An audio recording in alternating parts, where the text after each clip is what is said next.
आज के इस एक्सप्लेनर में हम भारत में ब्रिटिश शासन के उस पूरे सिस्टम या कहें कि उस मशीनरी को डिकोड करेंगे जिसने भारत पर राज किया। हम उन ऐतिहासिक दस्तावेजों के आधार पर समझेंगे कि कैसे एक साम्राज्य खड़ा किया गया, कैसे यहाँ की अकूत संपत्ति को बाहर निकाला गया और कैसे एक महाविद्रोह ने आधुनिक भारतीय राष्ट्रवाद की नींव रख दी। तो चलिए सीधे विषय पर आते हैं। इस 350 साल के लंबे और पेचीदा इतिहास को हम 5 हिस्सों में बांटकर देखेंगे। पहला, ब्रिटिश कंट्रोल का तंत्र। दूसरा, भारत की संपत्ति का निष्कर्षण। तीसरा, 1857 का ब्रेकिंग पॉइंट। चौथा, महान विद्रोह। और अंत में इसके परिणाम और भारतीय राष्ट्रवाद का जन्म। तो चलिए पहले हिस्से से शुरुआत करते हैं, ब्रिटिश नियंत्रण का तंत्र। जरा सोचिए, एक छोटी सी ट्रेडिंग कंपनी कैसे एक पूरे उपमहाद्वीप की सरकार बन गई। ये टाइमलाइन उसी प्रशासनिक विकास को दिखाती है। शुरुआत हुई 1773 के रेगुलेटिंग एक्ट से, जिसने बंगाल के गवर्नर का पद बनाया। फिर 1833 में ये पावर और बढ़ी और गवर्नर जनरल ऑफ इंडिया का पद बना। और फाइनली 1858 आते आते ब्रिटिश क्राउन ने सीधा कंट्रोल अपने हाथ में ले लिया और वायसराय की नियुक्ति कर दी। सत्ता लगातार एक ही जगह पर केंद्रित होती जा रही थी। अब आते हैं दूसरे हिस्से पर, भारत की संपत्ति का निष्कर्षण। आखिर इस पूरे ढांचे का आर्थिक मकसद क्या था? ब्रिटिश ईस्ट इंडिया कंपनी का सबसे बड़ा टारगेट था किसानों से ज्यादा टैक्स वसूलना। इसके लिए उन्होंने 3 मुख्य सिस्टम बनाए: जमींदारी, रियतवाड़ी और महलवाड़ी। इन तीनों का तुलनात्मक विश्लेषण करने पर एक बात बिल्कुल साफ हो जाती है। चाहे जमीन का मालिक जमींदार हो, सीधा किसान हो या कोई गांव की समिति, टैक्स का बोझ हर जगह बहुत भारी और निर्दयी था। इस ढांचे को आप एक पिरामिड की तरह समझ सकते हैं। सबसे ऊपर बैठी थी ब्रिटिश सरकार, बीच में थे स्थानीय जमींदार जो अपना कमीशन रखते थे, और पिरामिड में सबसे नीचे सारा बोझ उठाते हुए हमारे गरीब किसान थे। ये आर्थिक शोषण का एक जीता जागता मॉडल था। अब इस सिस्टम का जमीनी असर क्या हो रहा था, इसे 1867 में दादाभाई नौरोजी ने अपनी फेमस ड्रेन थ्योरी के जरिए बहुत ही बेहतरीन ढंग से साबित किया। उन्होंने डेटा के साथ दिखाया कि कैसे भारत का पैसा और संसाधन लगातार देश से बाहर जा रहे थे और उस मुनाफे का एक भी हिस्सा वापस भारत के विकास में नहीं लगाया जा रहा था। आपने वो मशहूर लाइन तो सुनी होगी, एक ऐसा साम्राज्य जिस पर कभी सूरज नहीं डूबता। सुनने में बहुत भव्य लगता है, राइट? लेकिन आंकड़े बताते हैं कि इस वैश्विक साम्राज्य की चकाचौंध असल में भारत के भारी व्यापार घाटे की कीमत पर बनी थी। हम एक्सपोर्ट बहुत ज्यादा कर रहे थे, लेकिन बदले में हमें मिल ना के बराबर रहा था। और यहीं से हम पहुंचते हैं अपने तीसरे अध्याय पर, 1857 का ब्रेकिंग पॉइंट।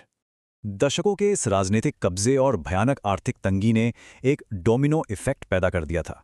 लॉर्ड डलहौजी की डॉक्ट्रिन ऑफ लैप्स ने राजाओं को सत्ता से बेदखल कर दिया।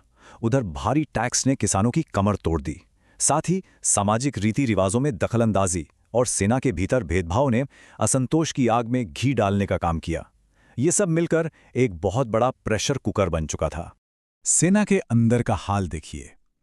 भारतीय सिपाही ब्रिटिश सेना का एक बहुत बड़ा हिस्सा थे, फिर भी उन्हें कम सैलरी मिलती थी, प्रमोशन के कोई चांस नहीं थे और पूरी वफादारी के बावजूद उनके साथ दिन रात भेदभाव होता था।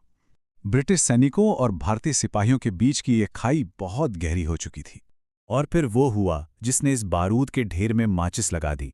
मई 1857 में मेरठ में नई एनफील्ड राइफल आई। अफवाह थी कि इसके कारतूसों पर गाय और सूअर की चर्बी लगी है, जिसे मुंह से छीलना पड़ता था। इससे सैनिकों की गहरी धार्मिक भावनाएं आहत हुईं। बस यही वो तात्कालिक चिंगारी थी जिससे तनाव का ये गुब्बारा फट गया। अब हम एंटर करते हैं चौथे हिस्से में, द ग्रेट अपराइजिंग, यानी महान विद्रोह। ये टाइमलाइन उस भयानक संघर्ष की गवाही देती है। मई 1857 में शुरू हुए इस विद्रोह ने बड़ी तेजी से दिल्ली और कानपुर जैसे प्रमुख गढ़ों पर कब्जा कर लिया। लेकिन फिर ब्रिटिश सेना ने अपनी पूरी सैन्य ताकत और बेहतर रणनीति झोंक दी और जून 1858 आते आते उन्होंने एक एक करके इन सभी क्षेत्रों को वापस जीत लिया। इस प्रतिरोध में कई ऐसे चेहरे सामने आए जो इतिहास में हमेशा के लिए अमर हो गए। दिल्ली में बहादुर शाह जफर, झांसी में रानी लक्ष्मीबाई की बहादुरी या फिर तात्या टोपे की गुरिल्ला युद्ध नीतियां, इन सभी ने मिलकर एक जबरदस्त टक्कर दी। हाँ, ये सच है कि इस विद्रोह में आपसी तालमेल की कुछ कमी थी, लेकिन इसका जो असर हुआ वो बहुत विशाल था। तो क्या 1857 का ये विद्रोह सच में फेल हो गया था? सैन्य रूप से अंग्रेजों ने इसे भले ही कुचल दिया हो, लेकिन इस सवाल का जवाब हमें इसके गहरे और लंबे समय तक चलने वाले असर की तरफ ले जाता है। और इसी के साथ हम आते हैं अपने आखिरी हिस्से पर, परिणाम और भारतीय राष्ट्रवाद। 1857 के तुरंत बाद जो सबसे बड़ा बदलाव हुआ वो था ईस्ट इंडिया कंपनी का पूरी तरह से पैकअप। 1858 के एक्ट के तहत भारत का कंट्रोल सीधे ब्रिटिश क्राउन के हाथों में चला गया और 1877 में महारानी विक्टोरिया ने खुद को भारत की साम्राज्ञी घोषित कर दिया। यहां से शुरू हुआ असली ब्रिटिश राज। अंग्रेज अब समझ चुके थे कि उन्हें सिस्टम बदलना होगा। उन्होंने सेना का पुनर्गठन किया और डॉक्ट्रिन ऑफ लैप्स को हमेशा के लिए रोक दिया।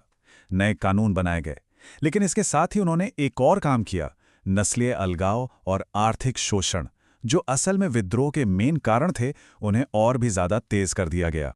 लेकिन यहां इतिहास का एक बहुत बड़ा पैराडॉक्स या विरोधाभास देखने को मिलता है। विद्रोह के क्रूर दमन ने अनजाने में ही पूरे देश के लोगों को एक कर दिया।